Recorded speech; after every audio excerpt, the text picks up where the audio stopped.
No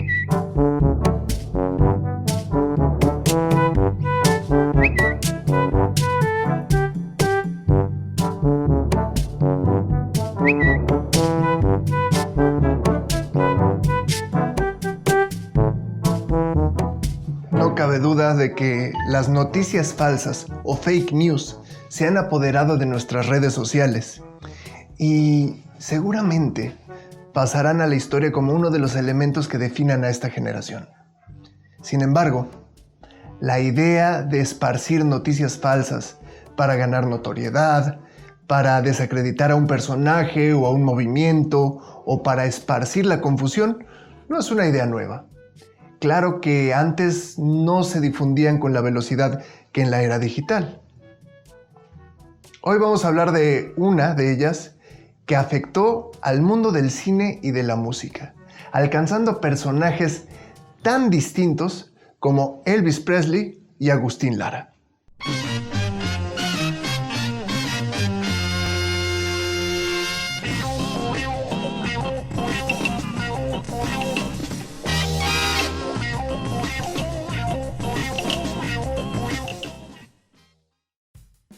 En esta emisión de Cine Carnal, recordaremos un hecho que sucedió en el México de los años 50, cuando el rock and roll empezaba a ponerse de moda y surgieron varias películas que intentaron capitalizar el nuevo ritmo.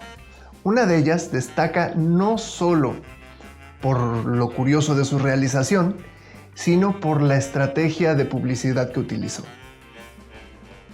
Los chiflados del rock and roll es una película de 1957 dirigida por José Díaz Morales y producida por Guillermo Calderón. Lo primero que llama la atención de esta película es su reparto.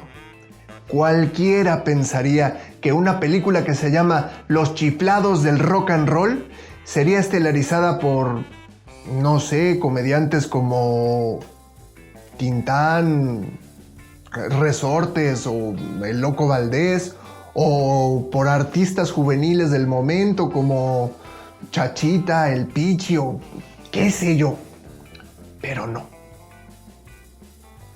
Los protagonistas de esta película sobre el ritmo juvenil de moda son, agárrense, el compositor Agustín Lara, que a la sazón contaba con 60 años. El tenor continental Don Pedro Vargas y el charro Luis Aguilar. Todos ellos rock and rolleros indiscutibles. ¿No? Oh. Me dice la producción que no. ¿Qué tiene que ver Elvis Presley en todo esto? Pues para eso lo veremos en los antecedentes. No están listos los antecedentes. ¿No? No.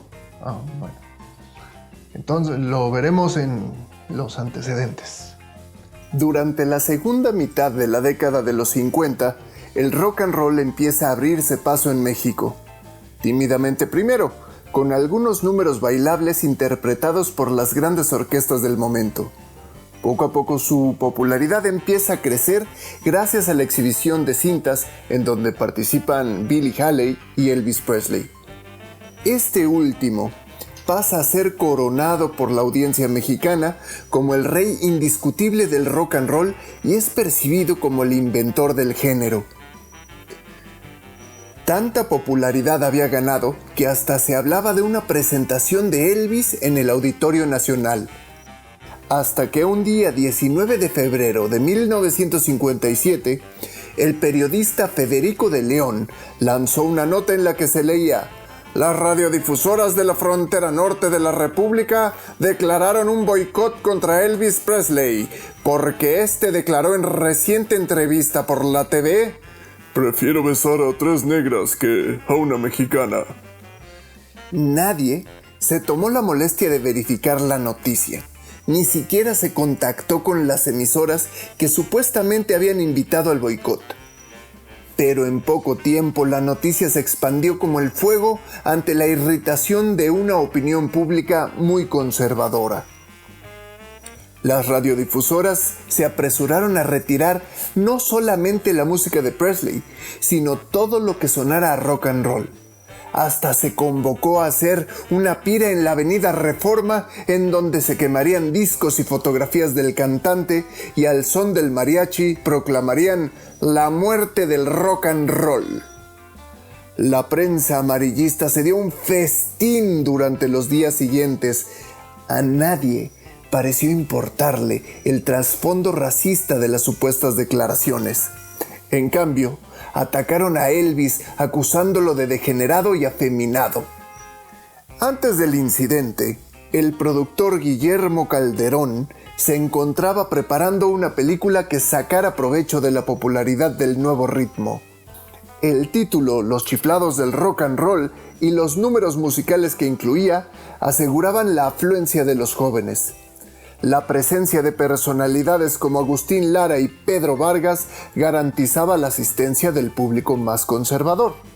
La fórmula era perfecta. Nada podía salir mal. Cuando salió la nota de Federico de León acusando a Elvis Presley, de pronto ya no parecía tan buena idea utilizar al rock and roll como gancho publicitario. Además, surgieron algunas publicaciones en las que criticaban a don Agustín por bailar el ritmo de Elvis y hasta amenazaban con cortarle las manos. Pero la película ya estaba terminada y lista para estrenarse. ¿Qué se podía hacer? Pues muy sencillo. Nada más era cuestión de cambiar la estrategia publicitaria. Aquí está el primer afiche de la película. En él vemos que la estrategia se basa en ver a Agustín Lara, Luis Aguilar y Pedro Vargas bailando rock muy bien acompañados. Ahora veamos el afiche que se hizo para promocionar la película después del escándalo de Elvis Presley. Aquí podemos ver, además de los protagonistas, a unos revolucionarios disparando contra un Elvis caracterizado en forma afeminada y bajo la leyenda «Muera Elvis Presley, vivan los auténticos reyes del rock and roll, gallardos y calaveras, pero incapaces de faltarle el respeto a una mujer, aunque sea güera y no hable español». Bueno, pero la película ¿es buena?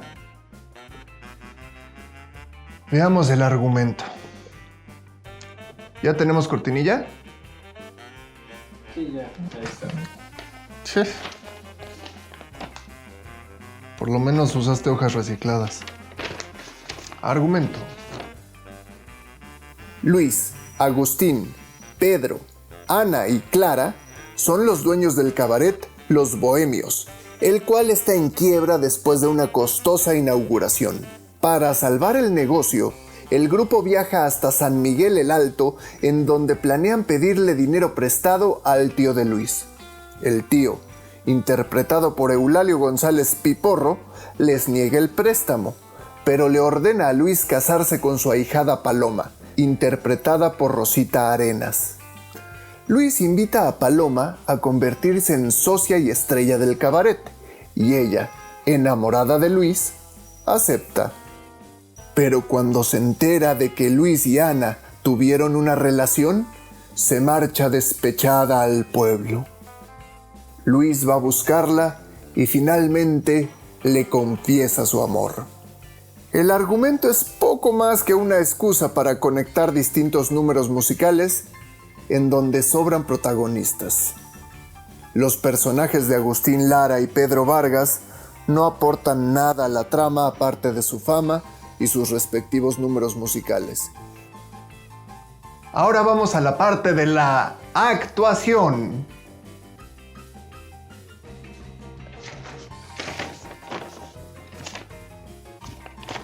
Qué bárbaro, se ve que te esmeraste.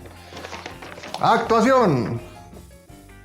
El guión, pues no le ayuda mucho a la película, sobre todo con sus chistes viejos que insisten en los defectos de los personajes. Muchas gracias, muchachos. Ya saben que conmigo no les va a faltar que comer mientras yo viva. Pues nos va a durar muy poco el gusto, compadrito. ¿Por qué, compadre? Porque estás viviendo horas extras. ¿Extras? ¿Extras? Tus llantas. ¿Cuáles? Las que tienes en la barriga, compadre. La gordura de Pedro Vargas, la flacura de Agustín Lara y lo peludo de Luis Aguilar. Mira nomás lo que me ha hecho tu depilatorio. Mira, pelos por todas partes, hombre. El trío ejecuta los chistes de una manera mecánica, leída, sin el menor sentido del ritmo cómico. Don Agustín y Don Pedro no son actores y se nota. Está como para que lo reciba el cuerpo. Sí, pero de bomberos porque es pura lumbre, compadre. La participación de Piporro es, como siempre, muy grata. Soy alzado, no me gusta andar a pata. Además me canso mucho. Estoy débil. Estoy débil. También destaca la actuación de Richard. Así nomás, Richard. Un joven intérprete que se hizo famoso en la época por imitar a Elvis Presley. Uno pensaría que una película llamada Los Chiflados del Rock and Roll aprovecharía el talento de ese artista en algún número musical. Sin embargo, en la película solamente hace el papel de ayudante tartamudo.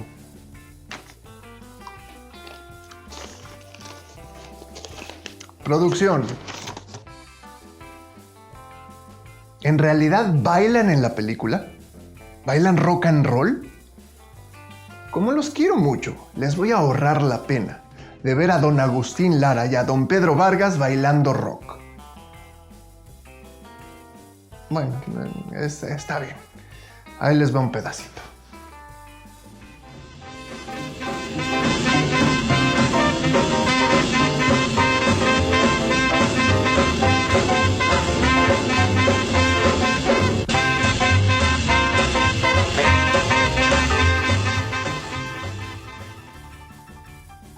En realidad, la película es una colección de números musicales, mayormente boleros y rancheras, con la excepción de una coreografía de Lina Salomé y la famosa escena del baile. Ahí les va otro cachito.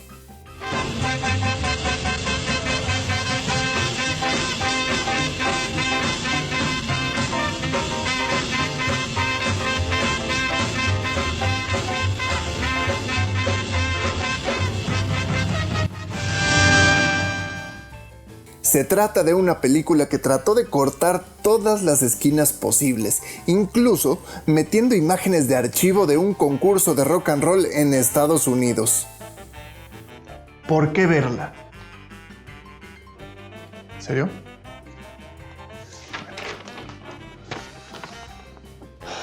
¿Por qué verla? Sin lugar a dudas, se trata de una película que no es merecedora de ningún premio. En términos generales podemos decir que es poco menos que olvidable. Sin embargo, rescata el testimonio audiovisual de uno de los mejores compositores que ha tenido México. Además, es un testimonio histórico de una época en que el rock and roll era visto como una novedad. Epílogo.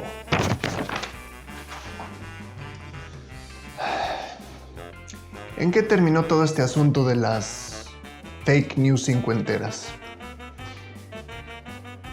Pues a decir verdad, a pesar de los esfuerzos de algunos periodistas y autoridades mexicanas por difamar al rock and roll y a sus creadores, la verdad es que ya era demasiado tarde.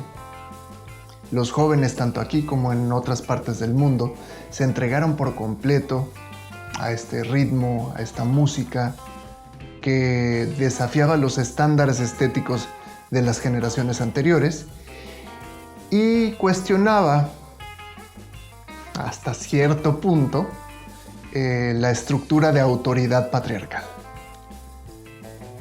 ¿Y Elvis? Pues al parecer lo que tuvieran que decir algunos periodistas mexicanos no era algo que le quitara el sueño al rey del rock and roll. Aún así, hizo llegar una carta en la que negaba los hechos. Estos acontecimientos aunados a los disturbios generados durante el estreno de la película de Elvis, El Rey Criollo, generaron que Elvis Presley fuera considerado como persona non grata y no pudiera entrar a México. En 1963 se filma la película Diversión en Acapulco, pero como Elvis no podría entrar a México, tuvieron que usar un doble para todas sus escenas en exteriores y recurrir a efectos visuales muy sofisticados para hacer la ilusión de que Elvis andaba por las calles de Acapulco. Pues si les interesa el tema de la historia del rock and roll en México y las películas acerca de rock, les recomiendo el libro Guaraches de Ante Azul del escritor Federico Arana. También el libro Refried Elvis sobre el nacimiento de la contracultura en México del investigador Eric Soloff. Nos basamos en estos libros para hacer esta investigación. Espero que les haya gustado. Si es así, no olviden dejar su like. Por favor, suscríbanse y nos vemos hasta la próxima.